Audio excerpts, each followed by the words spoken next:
आइए दर्शकों, आज हम दो पौधों के बारे में बात करने जा रहे हैं, दो प्लांट के बारे में बात करने जा रहे हैं। एक है हमारा पूजनीय प्लांट यानी तुलसी प्लांट और दूसरा है औषधि प्लांट यानी कड़ी पत्ता। दर्शकों, जब भी पूजा की बात होती है, जब भी हम तुलसी माता को पूजा के लिए कहीं पर विराजमान कर रहे हैं, यानी वहाँ पर हम धूप बत्ती कर रहे हैं, वहाँ पर हम दिया रखते हैं उनके आगे, तो वो डायरेक्शन हमेशा होगा हमारा कौन सा, पूरब की तरफ और उत्तर। कहाँ पर आपने रखना है, या तो नॉर्थ डायरेक्शन हो सकती है, या नॉर्थ ईस्ट डायरेक्शन हो सकती है, या ईस्ट नॉर्थ ईस्ट डायरेक्शन हो सकती है, या ईस्ट डायरेक्शन हो सकता है। एग्जैक्ट नॉर्थ ईस्ट ईशान कोण यानी वास्तु पुरुष का सर, यहाँ पर आपने कभी भी तुलसी प्लांट को नहीं लगाना है दर्शकों।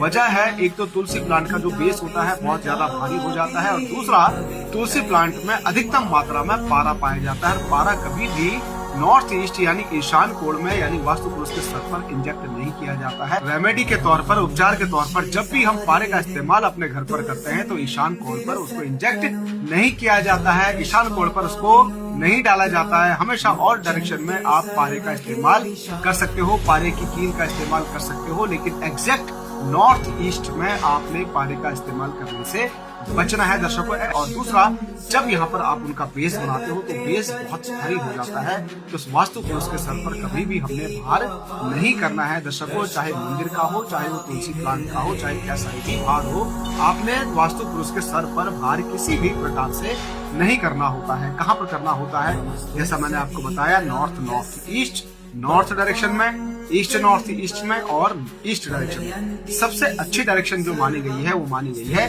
नॉर्थ ईस्ट और ईस्ट नॉर्थ ईस्ट। यहाँ पर आपने तुलसी प्लांट हमेशा लगाना है, जो आपको बहुत बेनिफिट देगा।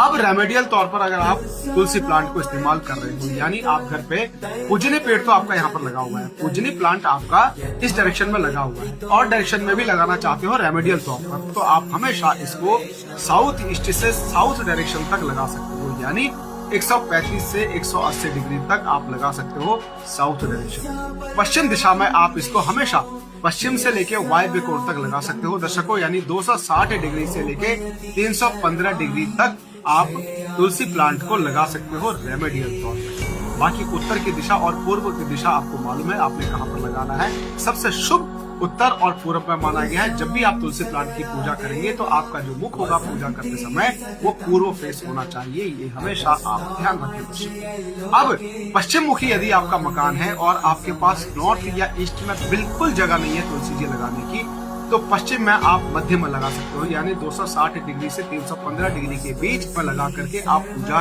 कर सकते हो। ऐसा ही आपका साउथ फेस का मकान है और आपके पास नॉर्थ और ईस्ट में बिल्कुल जगह नहीं है, छत पर भी जगह नहीं है, नीचे भी जगह नहीं है, तो आपने क्या करना है, साउथ डायरेक्शन में आप बाईं तरफ यानी साउथ ईस्ट डायरेक्शन की तरफ तुलसी प्लांट लगा करके आप पूजा कर सकते हो। अब रही कड़ी पत्ते की बात। कड़ी पत्ता जब भी आप अपने घर पर लगाओगे, छत पर लगाओ, चाहे अपनी बालकनी पर लगाओ, चाहे आप जमीन पर लगाओ, आपने हमेशा कड़ी पत्ते का जो पौधा होगा वो आपने कहाँ लगाना है, पश्चिम दिशा में या दक्षिण दिशा में। और बहुत ज्यादा जब इसकी हाइट हो जाती है तो एक हाइट आने के बाद आपने उसको कट कर देना है, यानी कम से कम आपकी हाइट से जब ये ऊपर जाता है तो आप उसको कट कर दीजिए। बहुत ज्यादा उसको बड़ा मत होने दीजिए अगर आपने उसको जमीन पर लगाया हुआ है। औषधीय पौधा है, घर पर लगाएं तो अच्छा ही है, लेकिन इसको अपनी हाइट से ऊंचा ना होने दें। गमले में जब भी आप लगाते हो, साउथ डायरेक्शन में आप जब भी लगाओगे तो गमले का जो कलर होगा वो लाल होगा। साउथ वेस्ट डायरेक्शन में यानी नैऋत्य कोण में जब भी आप इसको गमले में इस प्लांट को लगाते हैं तो गमले का कलर आपने पीला कर देना है। और जब भी ये पश्चिम दिशा में लगेगा तो पश्चिम दिशा में गमले का कलर आपने सफेद कर देना है। इसका आप ध्यान रखें। जय श्री कृष्ण।